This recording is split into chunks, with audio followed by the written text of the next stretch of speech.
या देवी सर्वभूतेषु लक्ष्मीरूपेण संस्थिता नमस्तस्य नमस्तस्य नमस्तस्य नमो नमः। आप सभी को अक्षय तृतीया की हार्दिक शुभकामना। माँ लक्ष्मी जी की कृपा से आप सभी के घर में सुख समृद्धि के भंडार भरे रहें। आज इस शुभ अवसर पर आप सुनेंगे अक्षय तृतीया की कथा। अक्षय का अर्थ होता है कभी समाप्त न होने वाला, यानी कि इस दिन किए गए शुभ कार्यों का अक्षय फल प्राप्त होता है। इस दिन किए गए दान का, चाहे दान कितना भी छोटा क्यों न हो, उसका भी कई गुना फल प्राप्त होता है, जो जन्म जन्मांतर तक मिलता रहता है। हर साल वैशाख मास के शुक्ल पक्ष की तृतीया तिथि को अक्षय तृतीया का पर्व मनाया जाता है। इस दिन होने वाले कार्य मनुष्य के जीवन को कभी न खत्म होने वाले शुभ फल प्रदान करते हैं। इसलिए ऐसा कहा जाता है कि इस दिन मनुष्य जितने भी पुण्य कर्म या दान करता है, उसका शुभ फल बहुत अधिक मात्रा में मिलता है, कई गुना मिलता है। और इस शुभ फल का प्रभाव फिर कभी खत्म नहीं होता है। अक्षय तृतीया को लेकर हमारे हिंदू धर्म में कई सारी मान्यताएं प्रचलित हैं, जिनमें से पहली मान्यता के अनुसार इसी दिन भगवान विष्णु ने छठे रूप में, अर्थात भगवान परशुराम के रूप में धरती पर अवतार लिया था। इसलिए इस दिन को भगवान परशुराम के प्रकट दिवस के रूप में भी मनाया जाता है।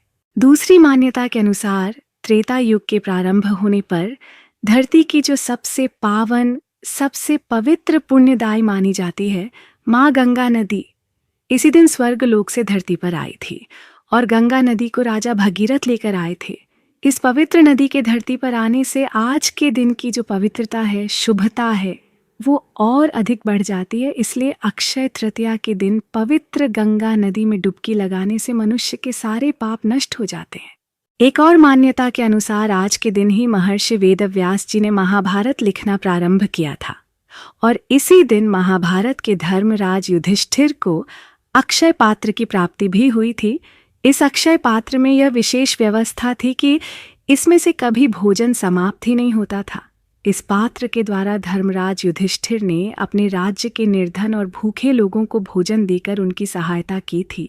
इसके अलावा पांडव जब वन में रहकर वनवास काट रहे थे, जब उन्हें 1 साल का अज्ञातवास हुआ था, उस समय भी उनके यहाँ, उनके आश्रम में आने वाले ऋषि महर्षियों का जो आदर सत्कार वे किया करते थे, उसके लिए भोजन की व्यवस्था इसी अक्षय पात्र से की जाती थी। कहीं कहीं ऐसी भी मान्यता है कि यह अक्षय पात्र भगवान श्री कृष्ण ने द्रौपदी को दिया था। ऐसी ही एक मान्यता के अनुसार अक्षय तृतीया के दिन भगवान श्री कृष्ण के निर्धन मित्र सुदामा, जो उनके बचपन के सखा भी थे, भगवान श्री कृष्ण से मिलने के लिए पहुंचे थे और उस वक्त श्री कृष्ण भगवान ने सुदामा की गरीबी को दूर करने के लिए उनकी झोपड़ी को महल में बदल दिया था और उसे सब प्रकार की सुविधाओं से संपन्न बना दिया था। तब से मान्यता है कि अक्षय तृतीया पर किए गए दान का महत्व और भी अधिक बढ़ जाता है। अक्षय तृतीया के दिन भगवान विष्णु और माँ लक्ष्मी जी के साथ साथ कुबेर देवता की भी पूजा की जाती है। इस दिन प्रत्येक व्यक्ति को अपनी संपत्ति के अनुरूप वस्तु का दान जरूर करना चाहिए।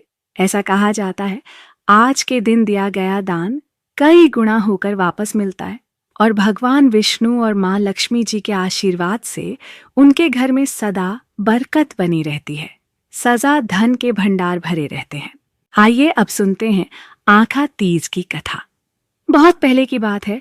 धर्मदास अपने परिवार के साथ छोटे से गांव में रहता था। वह बहुत गरीब था और हमेशा अपने परिवार के भरण पोषण के लिए परेशान रहता था। उसके बावजूद वह सच्चाई और ईमानदारी के रास्ते पर चलता था।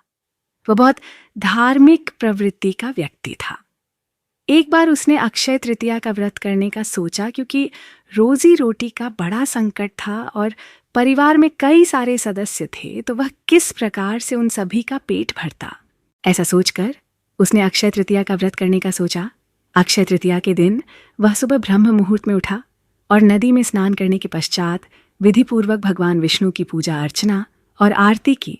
इसके बाद उसने अपनी सामर्थ्य के अनुसार जल से भरे हुए घड़े, सत्तू, चावल, नमक, गेहूं, गुड़, घी, दही, वस्त्र आदि भगवान के चरणों में रखकर ब्राह्मणों को अर्पित कर दी।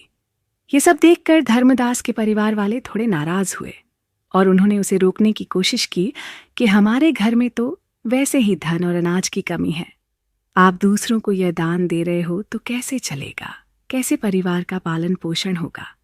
लेकिन धर्मदास फिर भी अपने दान और पुण्य कर्म से बिल्कुल भी विचलित नहीं हुआ और उसने स्वेच्छा से सम्मान सहित ब्राह्मणों को कई प्रकार का दान दे दिया। उसके जीवन में जब भी अक्षय तृतीया का पावन पर्व आया, उसने हर बार विधि विधान से पूजा पाठ की और योग्य ब्राह्मण को दान दिया। हर बार अक्षय तृतीया की पाठ करने से और दान देने से धीरे धीरे धर्मदास के घर में धन संपत्ति के भंडार भरने लगे और उनकी गरीबी दूर हो गई।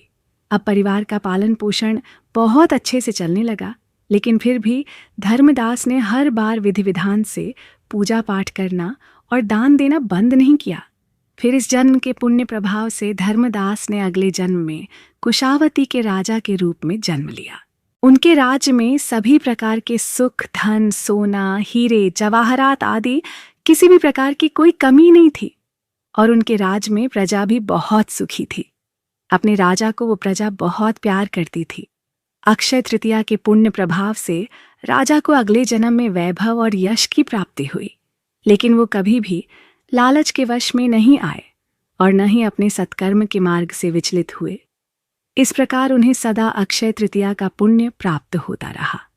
जैसे भगवान ने धर्मदास पर अपनी कृपा की, वैसे ही जो भी व्यक्ति अक्षय तृतीया के दिन इस पावन कथा को सुनता है या दूसरों को सुनाता है और विधि विधान से पूजा और दान करता है, उसे अक्षय पुण्य और यश की प्राप्ति होती है। प्रिय भक्तों, अब आप सुनिए सुख समृद्धि के भंडार भरने वाली माँ लक्ष्मी जी की पावन कथा। पुरानी कथा के अनुसार एक बार भगवान विष्णु जी क्षीर सागर में बैठे बैठे उदास हो गए और उन्होंने मृत्यु लोक पर यानी कि धरती लोक पर जाने का विचार बनाया। जब लक्ष्मी जी ने उनसे धरती लोक पर साथ चलने का आग्रह किया तो उत्तर में भगवान विष्णु ने कहा कि हे लक्ष्मी, मैं धरती लोक पर जा रहा हूँ, आप भी मेरे साथ चल सकती हैं, लेकिन एक शर्त है कि आप धरती पर पहुंचकर उत्तर दिशा की ओर नहीं देखेंगी, तभी मैं तुम्हें अपने साथ लेकर चल सकता हूँ। ऐसा सुनकर लक्ष्मी जी ने हामी भर दी और विष्णु भगवान के साथ धरती लोक पर जाने के लिए तैयार हो गई। जब वे दोनों धरती लोक पर पहुंचे तब धरती पर बारिश हुई थी, जिसके कारण चारों ओर हरियाली ही हरियाली थी और धरती बहुत सुंदर लग रही थी, जिसके कारण माँ लक्ष्मी जी मंत्र मुग्ध होकर धरती के चारों तरफ देखने लगी और भूल गई विष्णु जी को क्या वचन देकर आई है। अपनी नजर घुमाते हुए उन्होंने कब उत्तर दिशा की तरफ देख लिया, उन्हें पता ही नहीं चला। मन ही मन में इतना मुग्ध हो गई कि जब लक्ष्मी जी ने उत्तर दिशा की तरफ देखा तो उन्हें एक सुंदर बगीचा नजर आया। उस ओर से भीनी खुशबू आ रही थी। उस बगीचे में बहुत ही सुंदर और तरह तरह के फूल खिले हुए थे। फूलों को देखते ही माँ लक्ष्मी जी बिना सोचे समझे उस दिशा की तरफ बढ़ गई और बगीचे में चली गई। उसके पश्चात एक सुंदर सा फूल तोड़कर ले आई और जब वापस भगवान विष्णु के पास पहुंची तो देखती हैं कि भगवान विष्णु की आंखों में आंसू थे। माँ लक्ष्मी जी के हाथ में फूल देखकर भगवान विष्णु कहने लगे, हे देवी, कभी भी किसी से बिना पूछे उसका कुछ भी नहीं लेना चाहिए। और इसके साथ ही उन्होंने लक्ष्मी जी को उनका दिया हुआ वचन भी याद दिलाया। तब महालक्ष्मी जी को अपनी भूल का एहसास हुआ। उन्होंने भगवान विष्णु से इस भूल के लिए क्षमा याचना भी की, लेकिन भगवान श्रीहरि ने कहा, हे देवी, तुमने जो भूल की है उसकी सजा तुम्हें अवश्य मिलेगी।